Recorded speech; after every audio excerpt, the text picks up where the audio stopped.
see, this is an example of a poor player waking up with a big hand.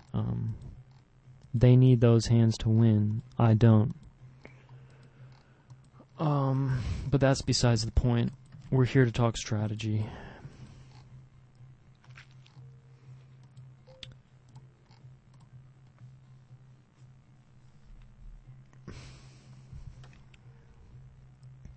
So, I guess by now you guys have gotten the pre-flop strategy down from most of my videos. You guys see what I'm doing pre-flop, when I'm being tricky, when I'm playing straightforward.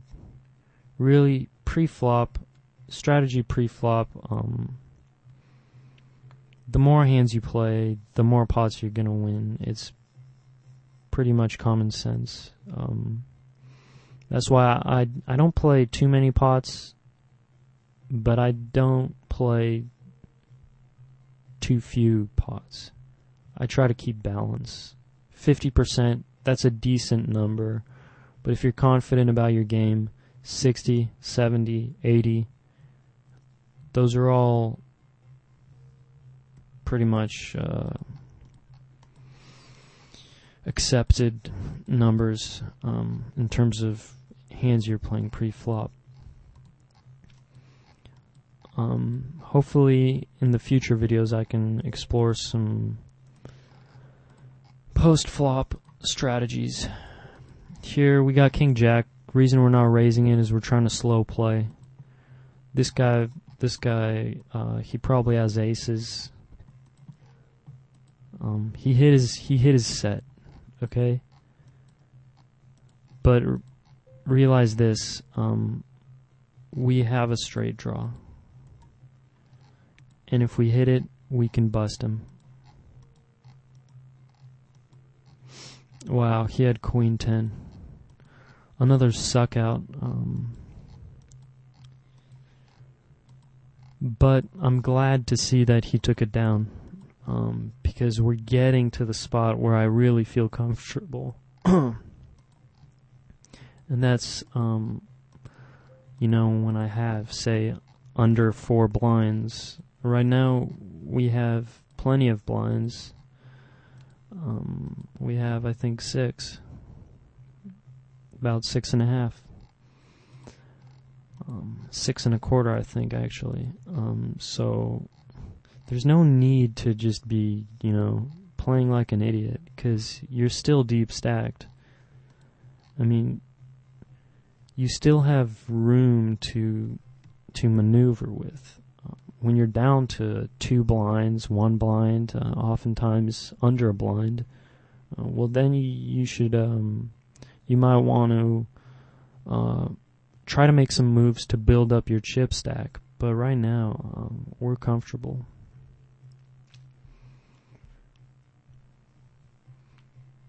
So we can just sit back, be patient, see some flops. Hopefully we connect. There's no need to be, you know, going all in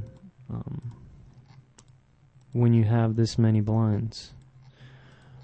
Furthermore, we can like quadruple up here. This is just a beautiful flop. We're gonna slow play it. That's the main theme. We want to be slow playing our big hands. Wow.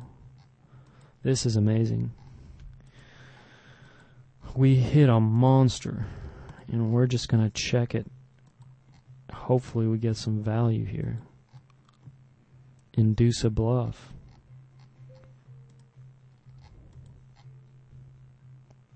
This guy might bite. I've been out playing these guys all night, and I wouldn't be surprised. Okay. Sometimes people don't have anything when you flop a monster. It's just part of the game.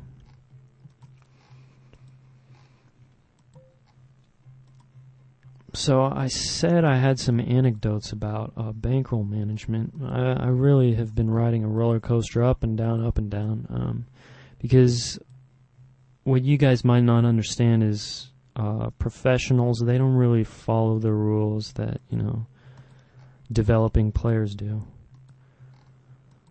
But lately I haven't been making any videos because I haven't had any money on my account.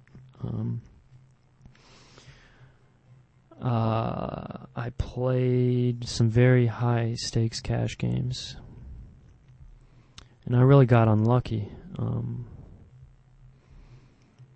I left myself a cushion, but I lost 2 buy-ins at some very high stakes cash games, and that completely depleted my roll.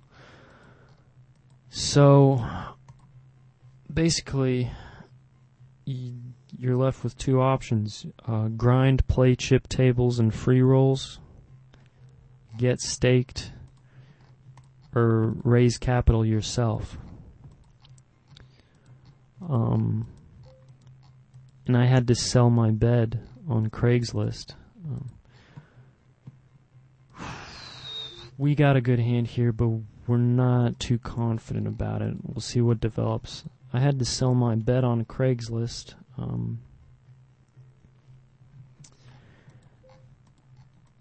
And I got, I just don't like all this aggression here. We're still left with some chips. I could call here, but I think we'd just be gambling, so it's best to fold. So anyway, I sold my bet on Craigslist, and I got $65 for it, which first thing I did, just deposited it online. So I haven't been getting very good sleep lately, but I have been playing poker, which is what I like to see. Okay, once again, there's just too much action here. We still have chips left if we fold.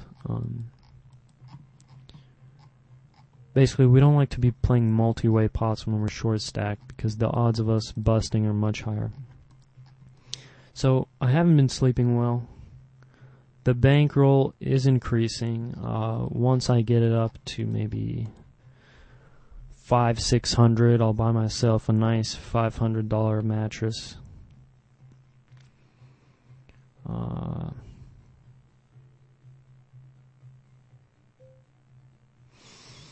Hmm.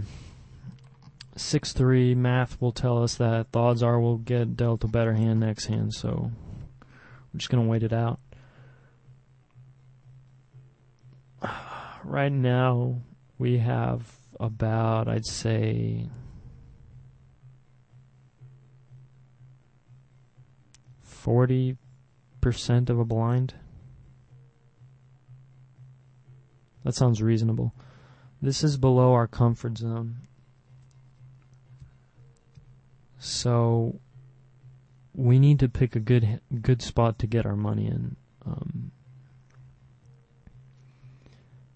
Because if we bust out, if we lose one hand, we're out of the tournament. Perfect. King 5. That's a decent hand. We're all in already, which is beautiful. We don't have to click any buttons. Everybody's limping here. I'm guessing these guys probably know who I am.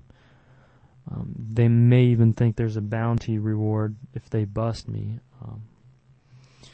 But I'm actually not a pro, even though I do have a custom avatar, which I'm not using today.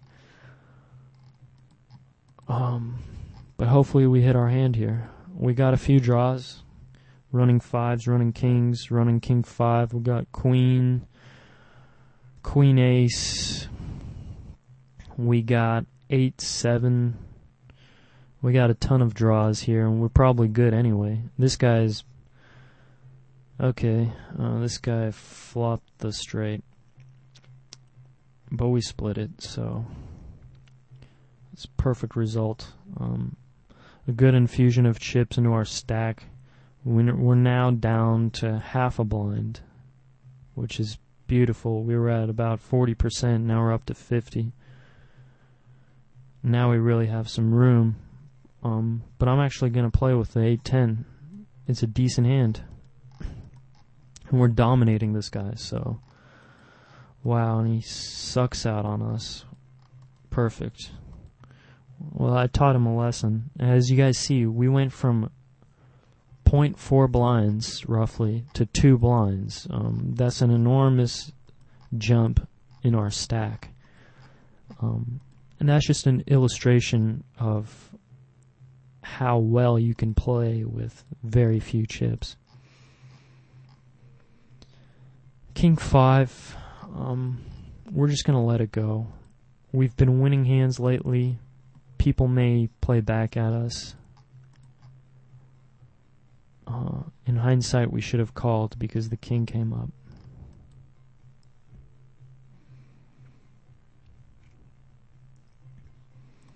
Tourny info, we're 61st out of 61. We're bringing up the rear. Many players would give up. That's not what a champion does. I mean, regardless, if we bust out in this tournament or not, we don't know. But regardless, I know that my viewers got some very good information, both on bankroll management, pot odds, wowzers, bankroll management, pot odds, and playing the short stack.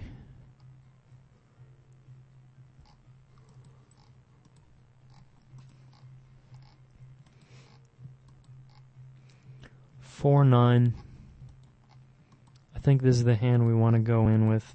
We got 2 different suits, 2 different flush possibilities, 2 different straight possibilities, you know, ace, deuce, 3-5, or 9-10, jack, king, queen, whatever. Community pot, we can really pick up a huge pot here. So this is a pretty good spot to be moving in my opinion. Which is probably better than your opinion. Okay, we hit our pair. We're probably good, but I could use a little help. Another 4 or a 9 would be beautiful.